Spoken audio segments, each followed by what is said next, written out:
Hey everyone, my name is Clara and this is our virtual team project. We have myself, Colin and Hannah from BCIT, and Christina, Jens, and Arnaud from Artevelde. Today we'll be illustrating our industry and companies, followed by a pestle analysis. We'll also be talking about the ups and downs of a virtual team process. Business strategy is the highest level of decision-making that drives a business. Decisions made on this level affect all aspects of a company and can make or break a business. Business strategy consulting allows a third party to come in and give an unbiased recommendation for the company after considering all the possibilities and probabilities that could occur. Essentially, business strategy consulting helps you determine how to best meet your strategic objectives. Vertical Pursuit is a business strategy consulting firm that provides their services to a broad range of industries.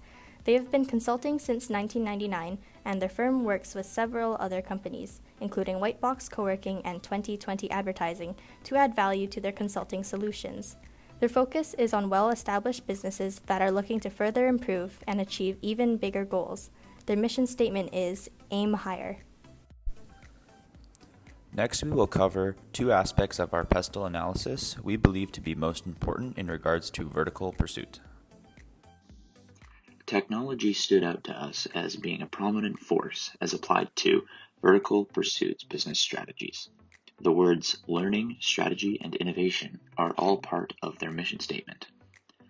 Some of the technological methods that they need to use to provide solutions to companies include creative customer data collection, working on independent projects with companies and collaborating, creating custom landing pages, generating social media traffic, marketing events, and the design of them, integrating surveys into companies' existing processes and sales processes. But they also use technology as a company internally to manage their own company, and also by way of advertising their own products in a cutting-edge online 3D tour style, but also in other ways. They are actively looking to expand their tech use as applied to their own project management and internal communication. Upon completing our pestle analysis, we determined that the sociocultural aspect was an important one to mention, as it has a significant impact on vertical pursuit. Sociocultural trends in Canada currently include the rise of the Asian community, gaming, health, wellness, technological advancements, green living, and others. They mostly work, vertical pursuit that is, with companies that are already in Canada, but some foreign companies as well.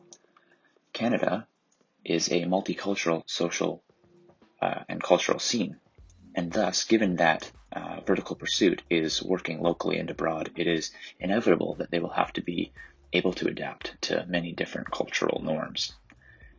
An example of this is shown in a project that they recently worked on.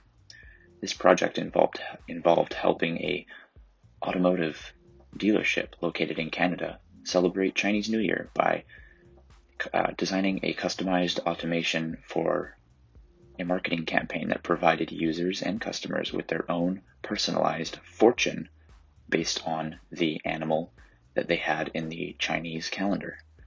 This is just one example of how social cultural forces acting on the company impacted their strategy. On another note, vertical pursuit makes a strong effort in minimizing their own paper usage to stay green. Missing Link Consulting is a growth management consulting company focusing on providing a better way for implementing business growth into another company and setting an example of integrity and trust that exceeds expectations. Here's a quote from Missing Link Consulting. By working closely with you, MLC is able to really understand your unique goals, challenging obstacles, and key objectives. Establishing this kind of relationship allows us to provide start-to-finish solutions, transforming your company's business potential into sustainable high performance. They leverage over 2 decades of Fortune 100 executive leadership experience, driving effective methods that quickly improve the business performance and profitability for their clients.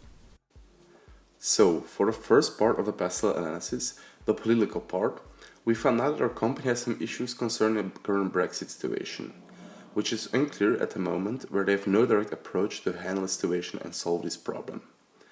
Therefore, they also struggle with trade limitations concerning import and export of materials. They are handling the current situation, but the Brexit factor is making it harder for them to solve this current issue. For the second part of our past analysis, the economical part, we had some interesting results while performing this. For a company, international growth is more than possible, creating interesting opportunities, especially with the central location of the company. But you have to keep in mind that this will influence the ecological cost for the company, making the hard decision to pursue the expansion or not. The main focus at the moment is to keep customer-centric and acting proactive to establish growth and creating more opportunities whilst doing this. Regarding the social-cultural part of our past analysis, the company adapts the way they work depending on a country and the culture they have to cooperate with. Establishing a good connection with the customer is very important for them.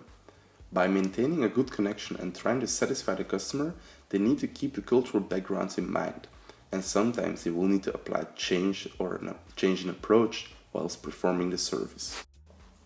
For the technological aspect of the company, there weren't any big outcomes due to the fact that they didn't undergo major technological changes over the last years. One interesting technological concept they are performing is the use of Facebook advertising and Google AdWords in terms of marketing. We think this is an interesting approach where a company can benefit immensely from. Regarding the legal analysis of our company, we can see a lot of similarities between a Canadian and Belgian company. They both have very uniform contracts to cover them in legal situations and avoiding any legal problems that might occur. Along with this, they run over legal procedures yearly. For the last part of our external research, we performed an environmental scan of the company on how they act concerning the environment. The main focus of our Belgian company is on having a good ecological footprint. They do this by reducing the use of CO2, plastic and cardboard. By doing this, they are saving money economical-wise and helping the environment and wasting less packaging than other consulting companies in this sector. Along with this, they reorganize shipment to work as ecological as possible, which also has an effect on the cost of the import and export of materials. We think this approach is in the right direction, but there are still some improvements that could be made. Both of the companies try to reduce their ecological footprint by switching to energy-efficient offices and by using solar installation and FSC paper. Furthermore, they both don't have currently illegal issues at the moment, and both do environmental scanning yearly now, but in the beginning Vertical Pursuit did it 4 times a year. But as soon as the company was settled, they continued doing it once a year. Additionally, both companies don't have a contingency plan concerning rivals and how to deal with them. Along with the economical factors, the services industry is enormous in both countries. However, in Canada, it is on a larger scale compared to the Belgian scene. As for the differences between both companies, we came to the interesting conclusion that the Belgian company is facing some political issues, which are conceived by the Brexit situation. This situation is putting a massive obstacle for a Belgian company. Along with the trade restrictions that occur from time to time, this is one of the biggest differences we discovered.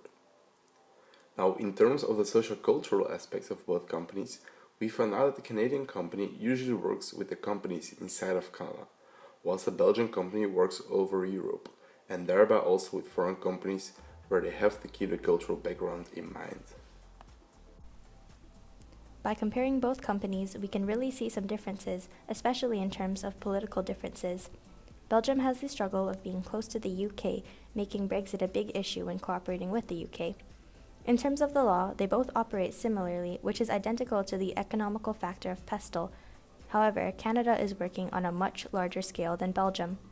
As for the socio-cultural aspect, Missing Link Consulting tends to work more outside of Belgium and with other foreign countries, compared to Vertical Pursuit, where they mostly work within Canada. Both companies face similar challenges within the industry, but face different issues depending on certain factors, such as political. Their approach to solving these problems is similar on a certain level depending on the topic. Collaborating on this project with members on the other side of the world really allowed us to learn more about how different companies in the same industries work to meet their goals.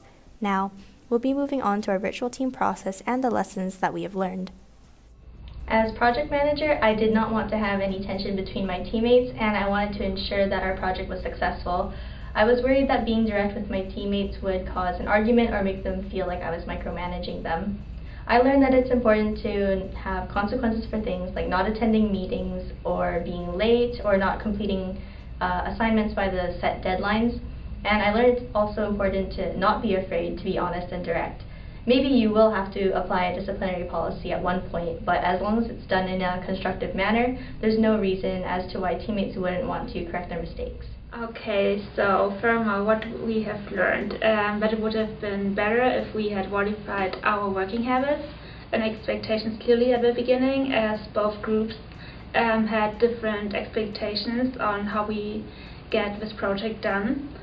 And also what we've learned is that when people miss meetings, it takes away from bonding, and it's also easy for them to fall behind as they don't get the information.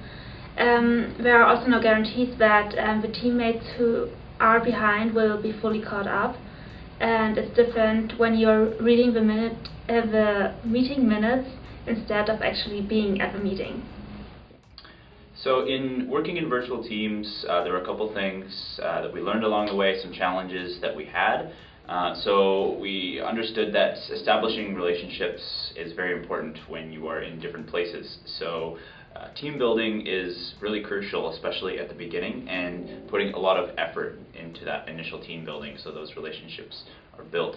It's going to help you guys want to invest in the project and the other members of your team, which we struggled with a little bit as we did have a team building exercise. Maybe we could have done it a little bit better, just so we felt a little bit more unified.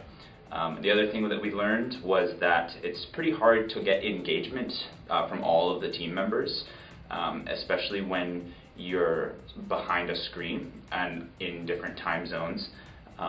It's easy if you are passing someone in person or meeting with them to get them to engage, but when you are hours and hours apart and through social media communication, it's difficult to keep things moving quickly in that way. And having different time zones and people in different areas can just have a negative impact sometimes on the productivity of the team.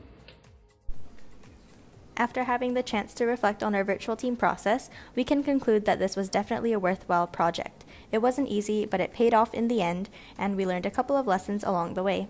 We hope you enjoyed our presentation.